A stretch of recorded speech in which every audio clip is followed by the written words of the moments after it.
Allow me to introduce Yozerv. He's Joel's father.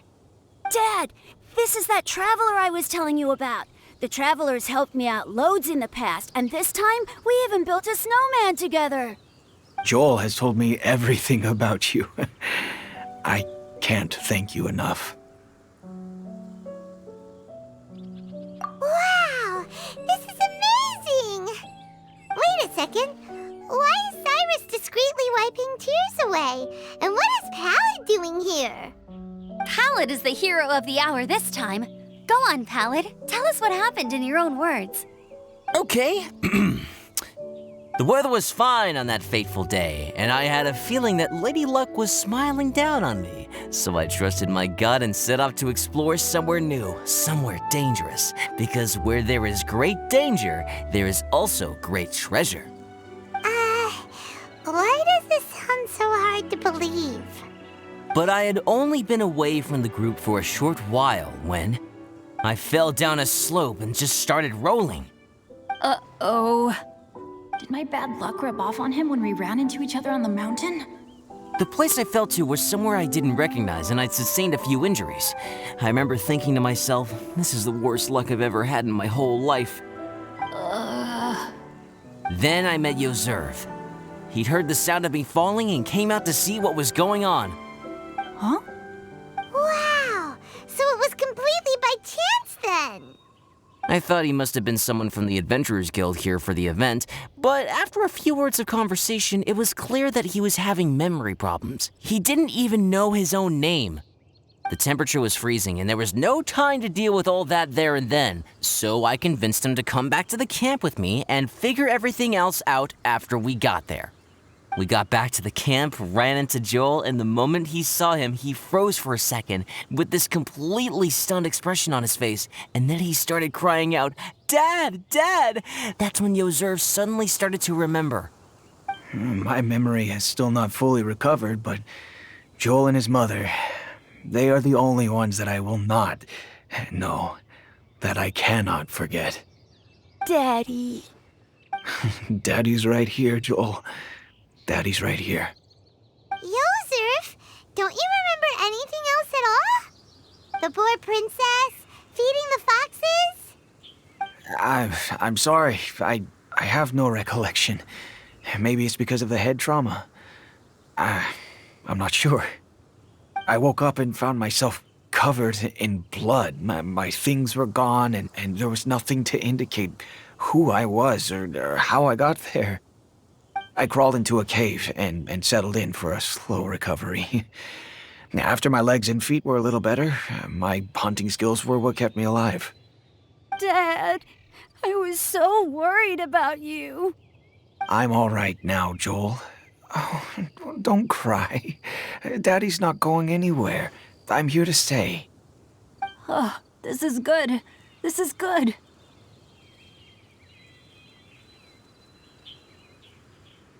You know what, though? I definitely think my luck got worse after running into Benin on that mountain. I knew it. I just... No. I just meant if it weren't for you, there's no way I ever would have run into Yozerv on a mountain this huge. Besides, we got back safely, didn't we? So don't blame yourself. Maybe sometimes miracles can only happen when you get just unlucky enough. Pallid. When did you become such a smooth talker, huh? Huh? Am I? I was just telling the truth. Oh, yeah.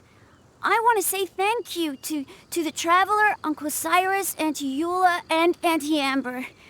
Thanks, everyone. You all helped look after me, and I will always remember it. But I guess I can't take the snowman with me, or it'll melt once it leaves Dragonspine. It's such a shame. Oh, I can help with that. One moment. Huh? Eula? Here, take this. It's powdered rime. Just add it to your snowman, and it will never melt. Wow! Really? Oh, this is awesome! You're the best, Auntie Eula! Dad, I have an unmeltable snowman now! How cool is that? How can I ever repay you all?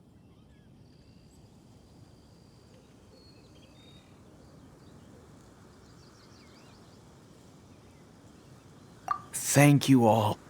Thank you from the bottom of my heart. Dad, I want to go move the snowman. Can we do it now, please? Okay, I'll be leaving with Joel now. I'm sure I'll see you all another day. Very well, very well. It's time for Pallid and I to have another discussion concerning his breaches of adventurer discipline. Huh? But Cyrus, I think I kind of made up for my mistakes this time, you know? See you guys! Oh, I made this for you and Amber. Think of it as a winter souvenir. Aw, are you sure? This must be really important to you. Come on now, just take it. No need to make such a fuss. Wow! Now our snowman won't melt either! Great! You're welcome. Just keep it, that's all I ask. Amber and I have some business to attend to now. See you later. See you! Everyone's gone. Seems like they've all got their own stuff to do now. Oh! You know what? We've been on Dragonspine all this time, and somehow Paimon still forgot to ask Albedo about how to make a fruit juicifier machine that could keep the juice fresh. Maybe we should try Timaeus again. He does seem pretty eager to please after all.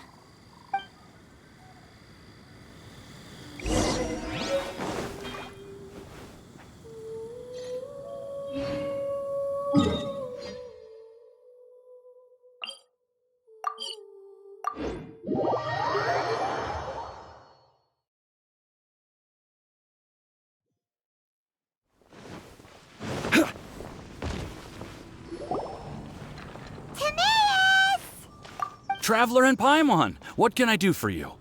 Wait a minute. You've got that mischievous look on your face. Oh, you're not still thinking about that ridiculous juicer thing, are you? Timaeus, will you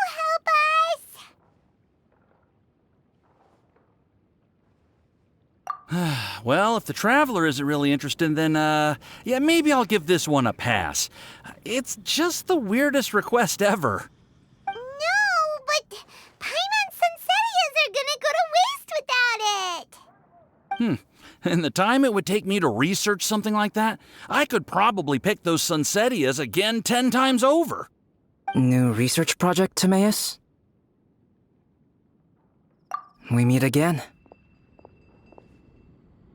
Oh, Albedo, thank goodness. So the situation is, Paimon wants a machine that can turn fruit into juice and keep the juice fresh. I mean, surely it's... Majorly important, that's what it is. If you can manage to invent this, we'll never have to worry about fruit going bad ever again. That's impossible.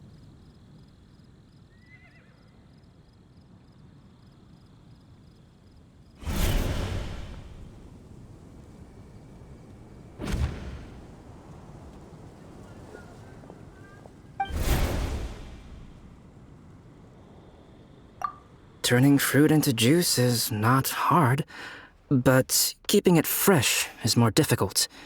But if you simply want to keep the fruit from rotting, there are many ways to achieve this. Right, Traveler?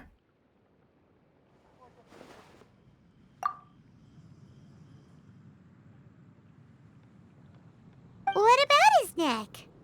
What's wrong? Is there something on my neck?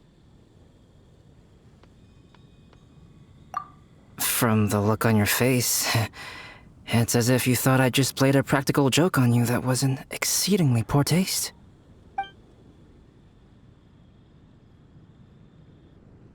Albedo, you were saying, how do you stop fruit from going bad?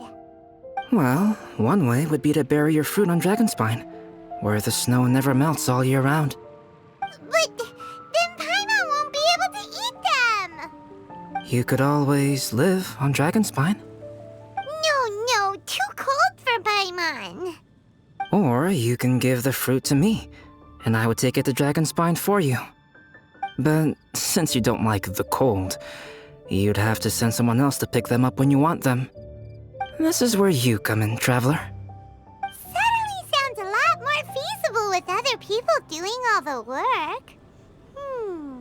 Okay then, shall we go with that idea? Fruit buried on Dragonspine will stay fresh for much longer. However, it is also possible that the fruit will sprout and grow into fruit trees. Who knows? Maybe the next time you visit, it will have grown into an orchard. You can water the trees, add fertilizer, and when they finally bear fruit, you will have some fresh sunsettias. No way! Then Paimon will have to be a gardener. That's not the goal here. Oh? Well, I don't think being a gardener is so bad.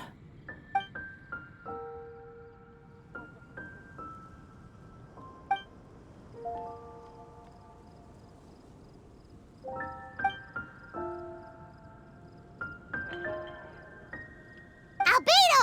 Stop trying to get your hands on Paimon's super sweet Sinzetias!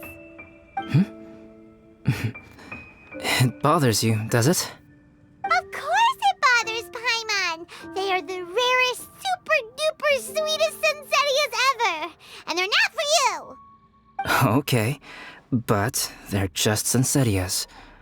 I think you're only so attached to them because you don't have much fruit of this quality in your possession. When someone's pockets are full and their spirit is fulfilled, they don't easily fall prey to this kind of yearning. Really?